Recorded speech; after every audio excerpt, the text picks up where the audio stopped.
It's okay to want an abortion. Did you know 1 in 4 people who can get pregnant will have one? So it's actually more common than most people think. At CareFM, you can choose what type of abortion care works best for you. We have in-person locations with private entrances in Atlanta, Chicago, and the Washington, D.C. areas. And we also offer medically supported abortion pills by mail in 20 states. For some people, it's more comforting to come into a private office where they can sit with one of our medical providers and either leave no longer pregnant or with abortion pills in hand.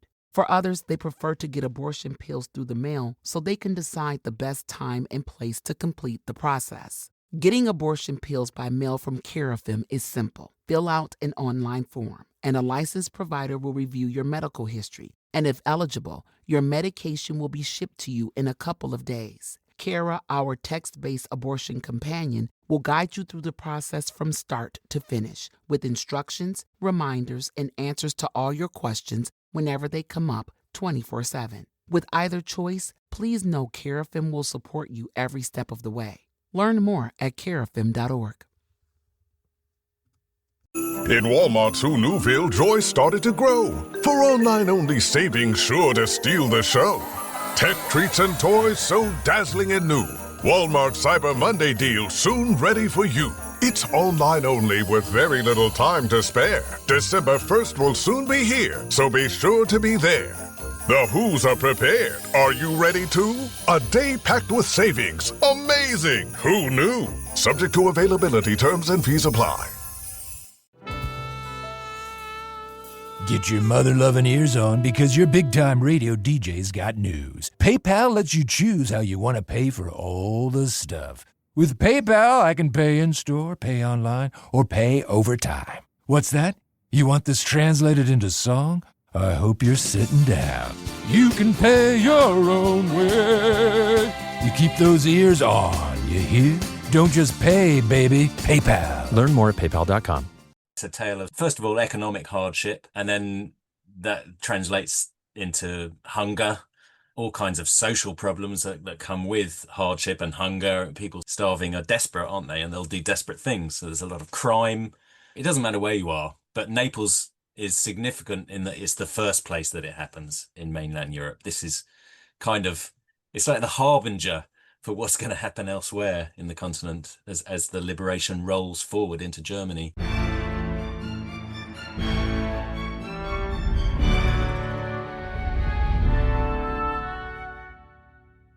Hello. On the 27th of September 1943, in German-occupied Naples, an uprising began that lasted 4 days.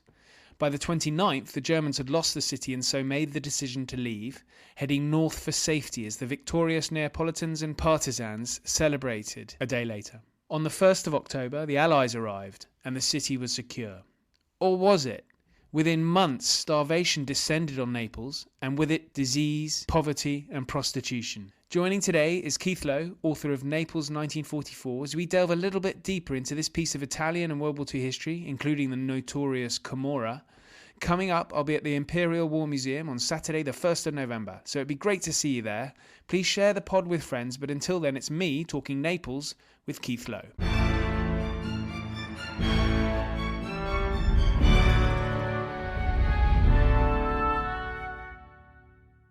Keith, great pleasure to have you back on the podcast. Thanks very much for joining me. It's lovely to be here again. Well, I wanted to talk to you because we did speak, of course, when the book came out last year, but I wanted to get you back on because we only touched the surface, I think, and also I think the book's out on paperback now, isn't it? It is. It is. This month. Yes, with a different cover. It's got the same gorgeous orange Look at Me, Naples 1944, but with an image of an American. Is that a tank with some men on it?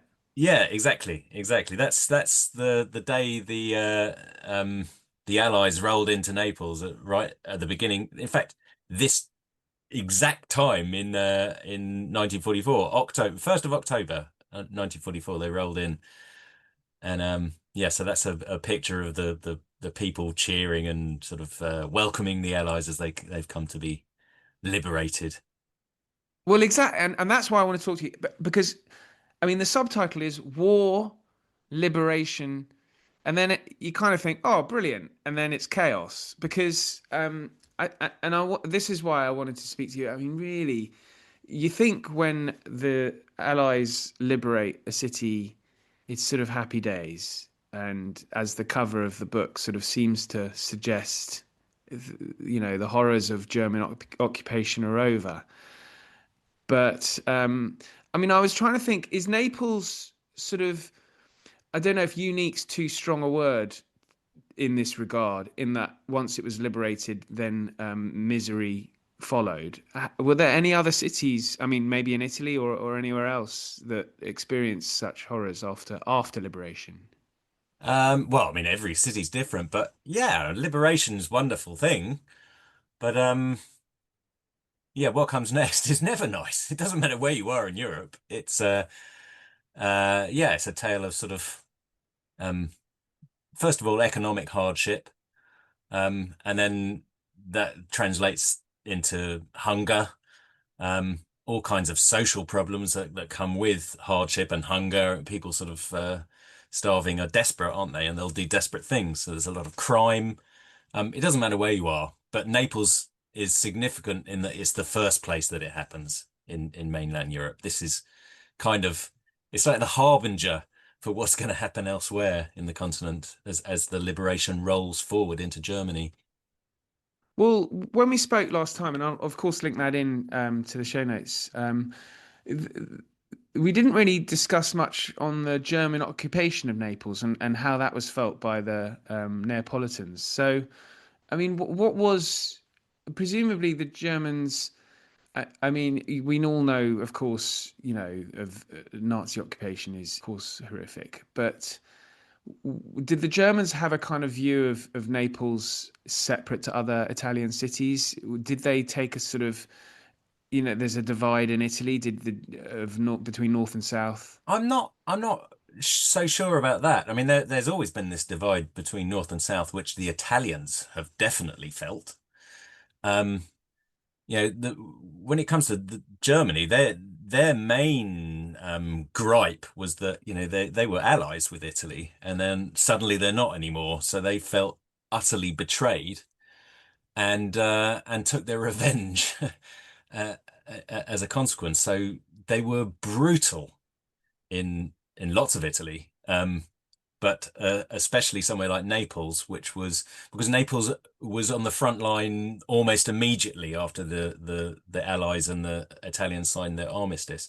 So, you've got a major city which is near the front line, so they've got reasons to start destroying things. But on top of those reasons, you also have this great feeling of revenge.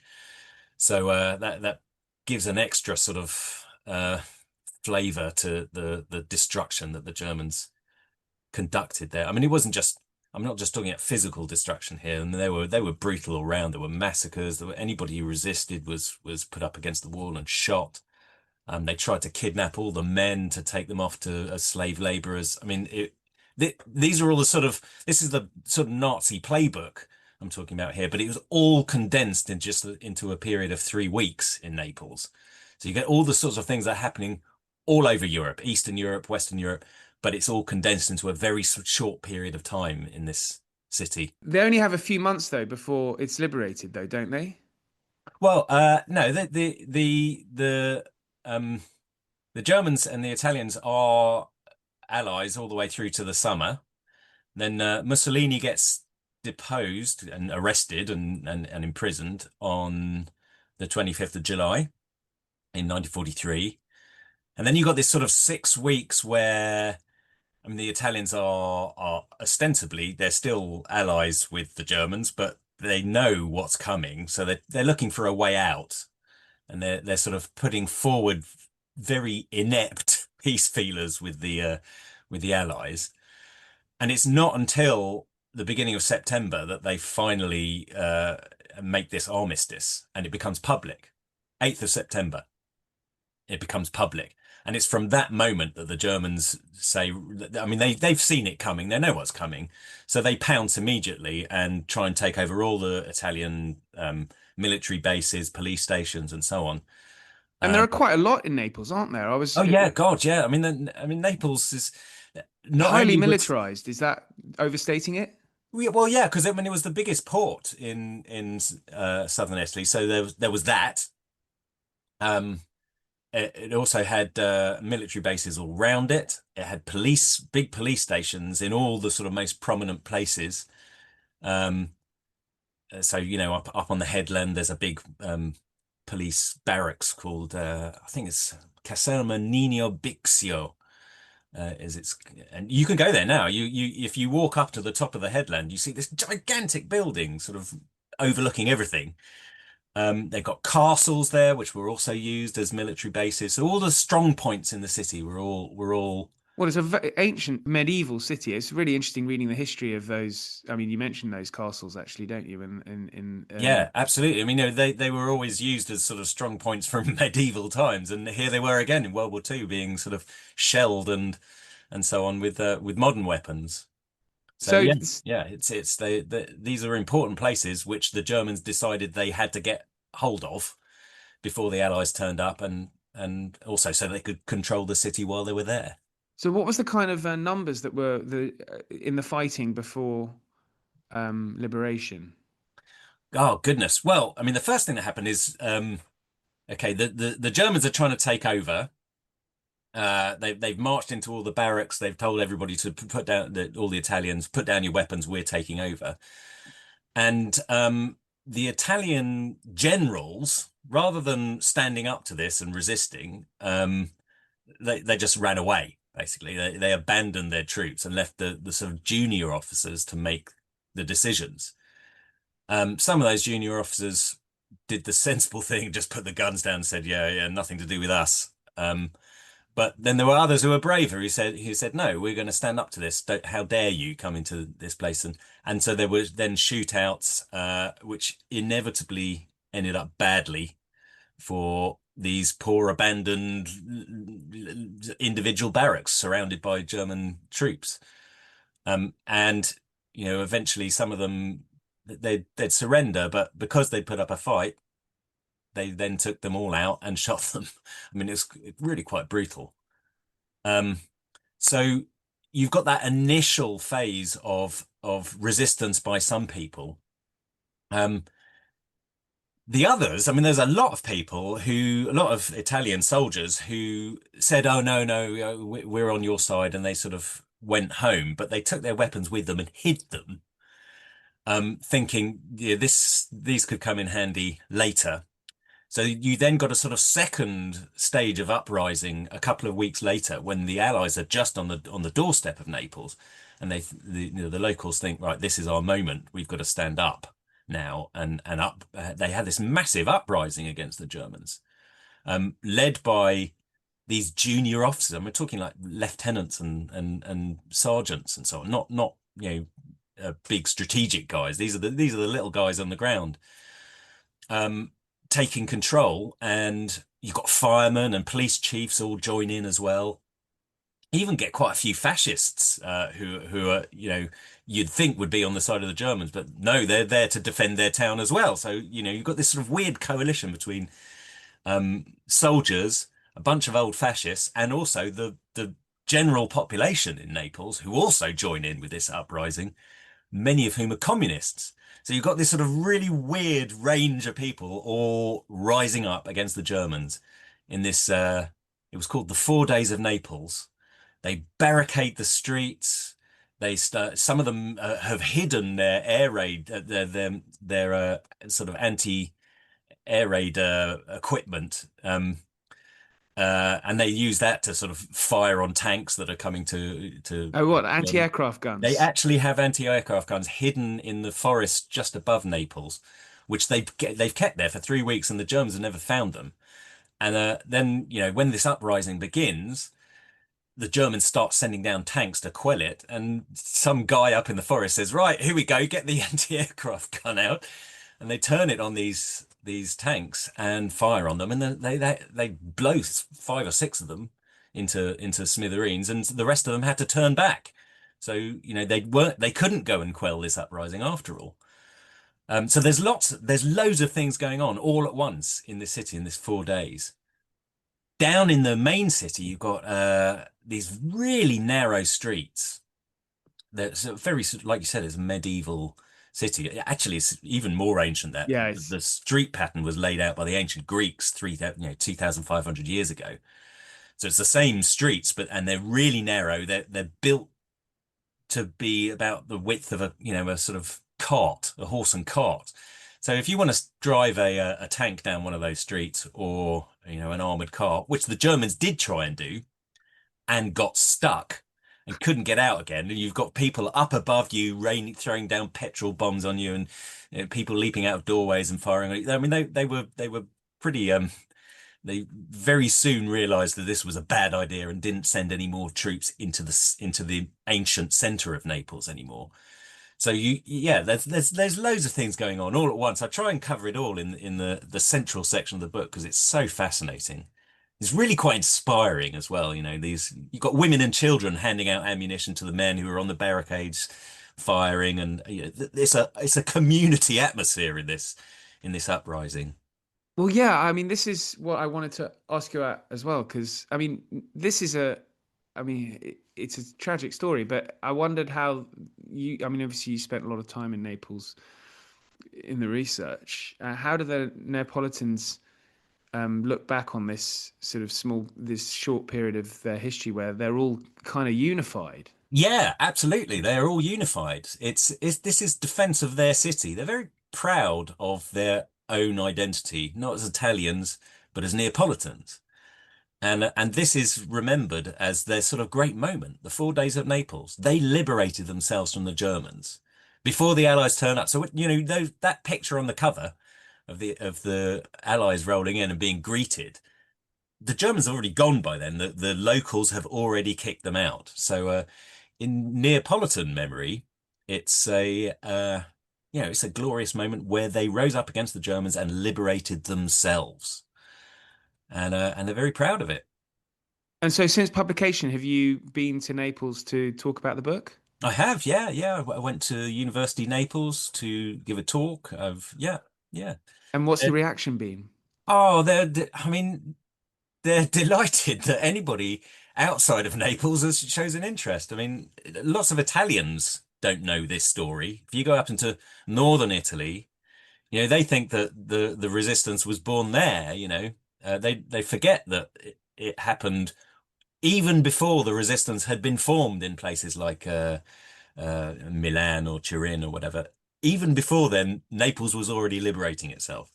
The northern Italians kind of forget that, and and yeah, so in Naples they're glad when anyone comes from outside, be they Italian or English or anyone else, and celebrates their local identity and their the biggest story of the 20th century for them.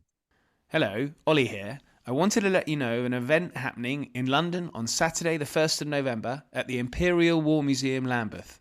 This podcast and others are getting together for a podcast live day. Great friends of the show, Tessa Dunlop and Ian McGregor, will be joining me as we discuss how we memorialise war and the bomb that ended World War II.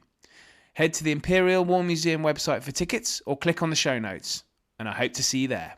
Yeah, that's wonderful. So, okay, with the Allies' arrival, and you write about this. I mean, this is really interesting in the book. Is that I kind of have a sort of vague sympathy with the Allies because their job number one is to push the Germans out of Italy. And so you have these military commanders. I think Mark Clark is the sort of main one, and then his boss, Harold Alexander. They're not really thinking about administering a city. They've got to look at the military objective, haven't they? So I wondered, with the benefit of hindsight, what would have been a better way of dealing with Naples, which obviously then descends into disease, starvation, prostitution, and all the rest. How do you think the Allies should have handled the running of the city after they arrived? It's okay to want an abortion. Did you know 1 in 4 people who can get pregnant will have one? so it's actually more common than most people think. At Care FM, you can choose what type of abortion care works best for you. We have in-person locations with private entrances in Atlanta, Chicago, and the Washington, D.C. areas. And we also offer medically supported abortion pills by mail in 20 states. For some people, it's more comforting to come into a private office where they can sit with one of our medical providers and either leave no longer pregnant or with abortion pills in hand. For others, they prefer to get abortion pills through the mail so they can decide the best time and place to complete the process. Getting abortion pills by mail from Care FM is simple. Fill out an online form, and a licensed provider will review your medical history. And if eligible, your medication will be shipped to you in a couple of days. Kara, our text-based abortion companion, will guide you through the process from start to finish with instructions, reminders, and answers to all your questions whenever they come up 24/7. With either choice, please know Care FM will support you every step of the way. Learn more at carefm.org. Well, I mean, first thing to say is I'm with you with the feeling sympathy for the Allies. I mean, their first job is to prosecute the war. And what they do when they take over Naples is really they just want to rope in Naples and the people of Naples and any industry that's there to help them prosecute that war. So they want to exploit whatever they can just to fight the Germans. Problem is, people have got to live, haven't they? And they completely underestimated how bad the destruction would be there, and how bad the food problem would be there. You know, they came in with this idea that Naples is in this beautiful, lush, volcanic countryside, which is really fertile. It's some of the most fertile land on the planet. It grows the most amazing vegetables and so on. Anybody who's eaten Neapolitan pizza can testify to the taste of the tomatoes is out of this world. And the lemons, they're almost sweet. And the lemon, yeah, I mean just the produce, creamy, yeah, it's wonderful. But unfortunately, that's all in the countryside, and the transport had been so badly smashed up that nobody could get the food from the countryside into the city to feed the people. And the Allies just completely underestimated this. They didn't really think about what the situation was going to look like when they got there. They just made all kinds of assumptions, which all turned out to be wrong. So there was just this sort of lack of preparation, really, because their minds were not on that. They were thinking of prosecuting the war and thought the rest would take care of itself. Well, that very quickly turned out not to be the case. People by the end of the year were beginning to show serious signs of hunger, some cases starvation. There was a typhus epidemic. I mean, there was all kinds of problems all going on at the same time in Naples, which then became an emergency, and they had to do everything on the back foot. So poor planning from the beginning, because their eyes were elsewhere. But even once these things start, it still takes the Allies a bit of time to. Yeah, it really does. I mean, they sent the Americans sent this guy. I mean, he became famous later because he ended up being the U.S. ambassador to the United Nations, I think. Adlai Stevenson, his name was. They sent him. He was a presidential candidate at one stage. Yes, absolutely, yeah. So he was sent as a part of an economic mission to they knew stuff was going badly wrong in Naples, so they sent him along to assess what was going wrong. And he wrote this report back saying, I mean, the list of things that were going wrong, I mean, it lasted sort of 90 pages, this report. And he made all these suggestions, which then nobody paid any attention to when it came to Naples. I mean, they started implementing some of them when it came to later on, when they liberated Paris and so on. But it was all a bit late for Naples by that point. They spent about a year fiddle-faddling around and not dealing with the problems. Basically, what he was advocating was it's kind of an early version of the Marshall Plan, really, which was something that the Americans were not prepared to do in 1944. And didn't get round to being prepared to do it until 1948, and which is when Marshall then put forward the same plan, and there we go. The rest is history. So yeah, it's military hierarchies move slowly, unfortunately, and it was very slow in the case of Naples, and the people suffered as a consequence. Well, one area that I mean, I think a lot of people are familiar with Naples recently with its organized crime problems, the Camorra, and this is sort of almost a kind of perfect scenario for organized crime, presumably. And how conscious were you of the Camorra before you started writing about Naples? And did you sort of want to delve into a little bit of that story? I know you write about it in the book, but how much of the history of the Camorra and also their more recent past were you interested in the book? Yeah, well, I mean, it's you can't think of Naples without thinking this is sort of the always the elephant in the room, isn't it? With Naples. So yeah, I was definitely interested, and I also I sort of approached it with the idea that the Camorra were going to be central to all the crime and so on that was in the city.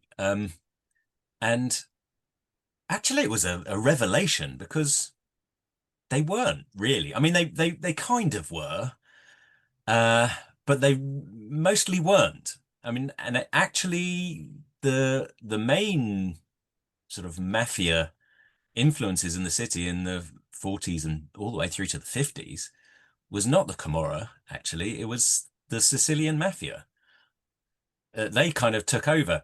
But I'm getting ahead of myself here because during the war, most of the crime and most of the corruption and most of the black market and so on was not really generated by the Camorra at all. It was the Allies themselves, the Allied soldiers pilfering their own stuff and selling it on the black market. And they needed then to get Italians to fence it all for them.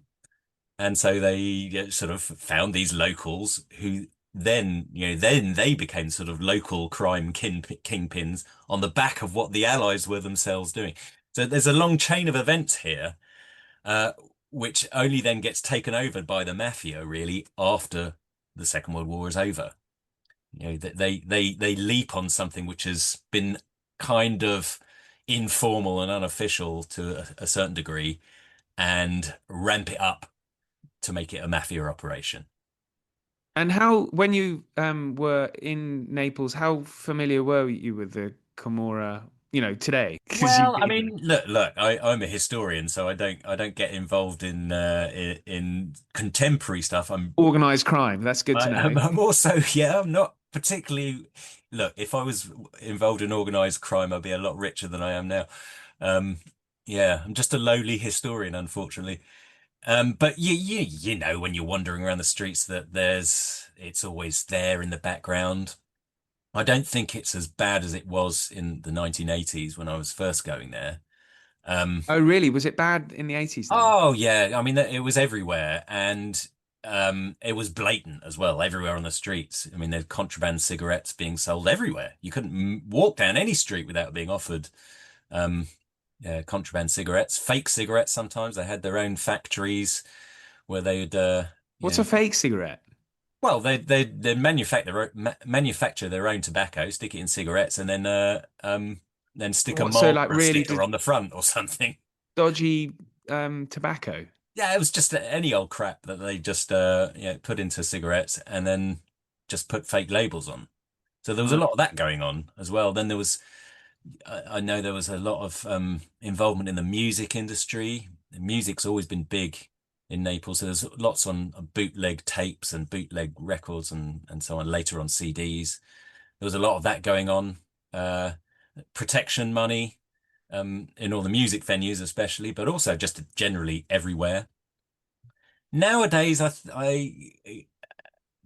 so I'm told, it's been directed into more things like Airbnb apartments and things like Really? so yeah there's a semi-legitimization of a lot of the money and but there's still vast amounts of tax avoidance and so on going on. But this is all just hearsay. I haven't. This Yes. is not something I've studied and know exactly. No, I know. A little tangent. I hope the listeners can indulge me and you for indulge me. Thank you.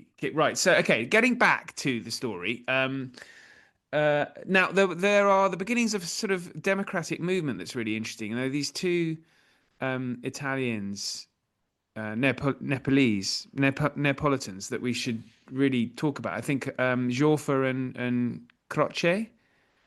So Oh, Sforza and Benedetto Croce, yeah. You're much better at the pronunciation than I am, but yes, because there is this kind of movement that builds, and I know that the Allies are kind of trying to get involved, and that obviously causes problems back in London as well, doesn't it? Yeah, yeah. Well, I mean, look, the Mussolini's ousted in even before the armistice had been signed between the Allies and the Italians, and he's replaced by this old soldier called Pietro Badoglio, and he kind of takes over the government in place of Mussolini, and then is the one who signs the armistice.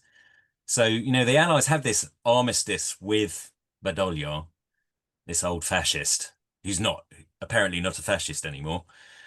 Um, and because they've made this sort of gentleman's agreement, they want to keep it. They want to keep this guy in place. They regard him, he's tainted, but he's our guy, right?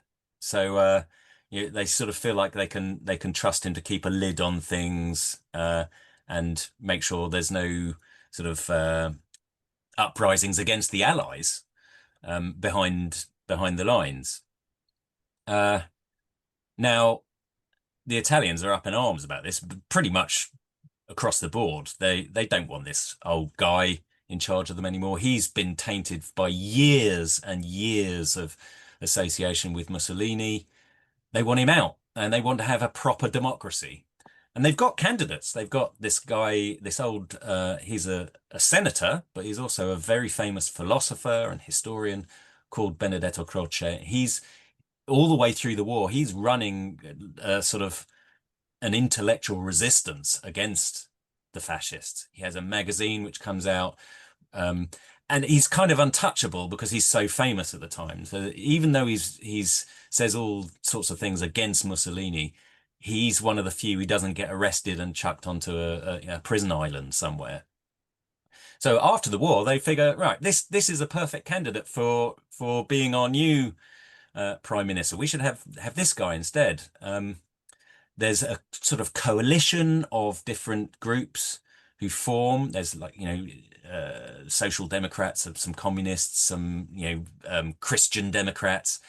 The full range of different political parties form this sort of kind of like a government in waiting, and they want to be the government in waiting, but no one's going to allow them. No one lets them. The old Badoglio doesn't want them there, of course, but neither do the Allies. They refuse to allow elections. They refuse to allow these people to step forward and take control of the government. And as a consequence, the Italians are really angry about this, and they get progressively more and more angry until eventually they've got massive demonstrations. They threaten to go on strike. And it causes all kinds of problems behind the lines, the very problems that the Allies are trying to avoid in the first place. I mean, after the war, obviously you get Italy nearly goes to communism after the war.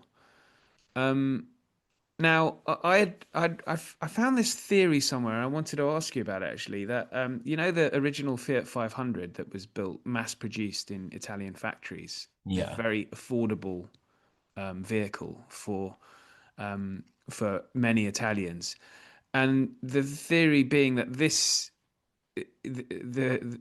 vehicle, the original Fiat 500, is what stopped Italy from going.